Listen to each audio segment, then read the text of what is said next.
Once again, my gang and I had given Inspector Carmelita Fox the slip. I was surprised to see how well she took it. Finally, the secret police file I'd been searching for all these years.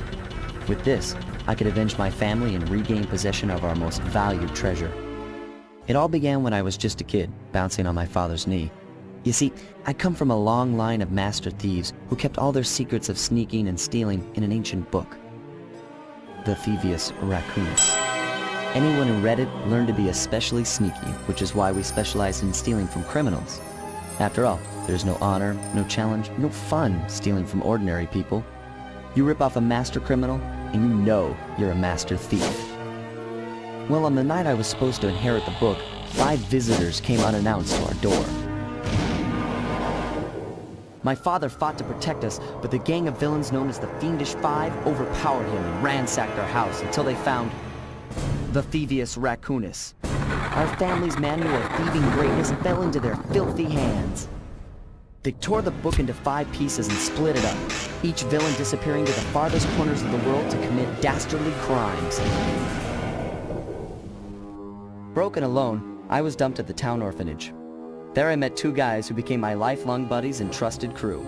Bentley, techno genius and strategist supreme, and Murray, part-time driver and full-time burden. Together we pledged to track down the Fiendish Five, avenge my father, and steal back the Thievius Raccoonus. I knew I was about to face the toughest test of my life. On this mission, I would either become a master thief like my ancestors before me, or fail and allow my family name to bite the dust.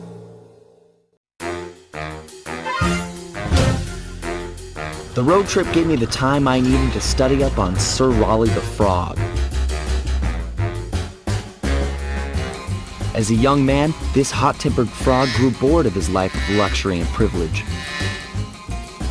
On a whim, he tried his hand at a bit of piracy and found it to his liking. Raleigh, who quickly became addicted to crime, was brought into the Fiendish Five as chief machinist, where his evil tinkering genius rose to new heights. The last reported sighting of this mad machinist was off the soggy coast of the Isle o' Wrath, a small island uncomfortably situated in the middle of the perilous Welsh Triangle.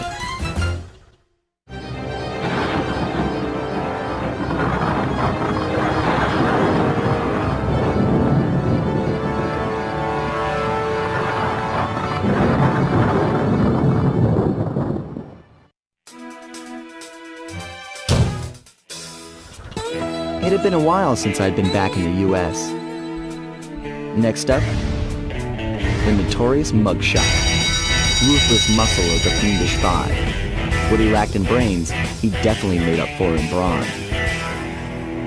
Turns out he wasn't always that way. He grew up as the run of the litter, a neighborhood weakling. The only friends he could turn to were usually found on the big screen. It was there that he spotted his first gangster, and he knew instantly that that's what he wanted to be. He spent the rest of his youth working real hard to get there, fueled on his dreams of great power and respect. With enough perspiration, he realized that dream. He'd become a hard-boiled, street-brawling, tough-as-nails gangster, ensuring that he'd never be kicked on or pushed around again.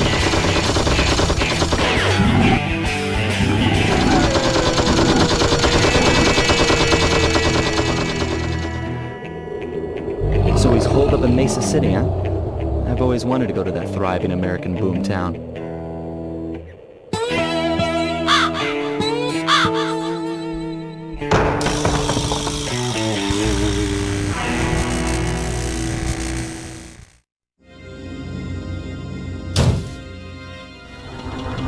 The third member of the Fiendish Five was the infamous voodoo priestess, Ms. Ruby.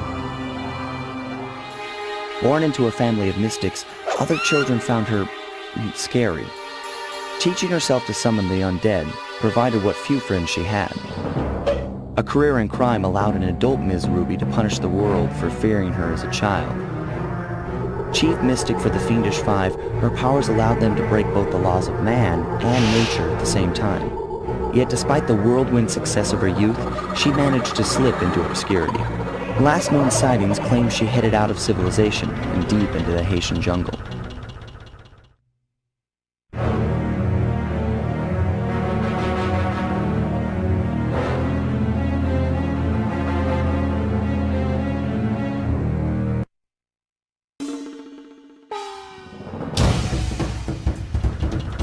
The road trip gave me the time I needed to study up on the Panda King.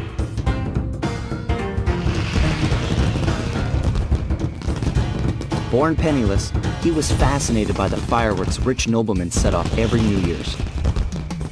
He spent a decade learning the art. But when he tried to offer his fireworks to the noblemen,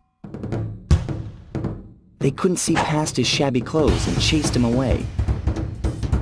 Humiliated, the Panda King took revenge on those who shunned him by using the very tools of his art for crime. The Fiendish Five recruited him as their demolitions expert, and from then on, his explosive touch became feared worldwide. He's rumored to be perfecting some new firework technique high in the unstable Kunlun Mountains of western China.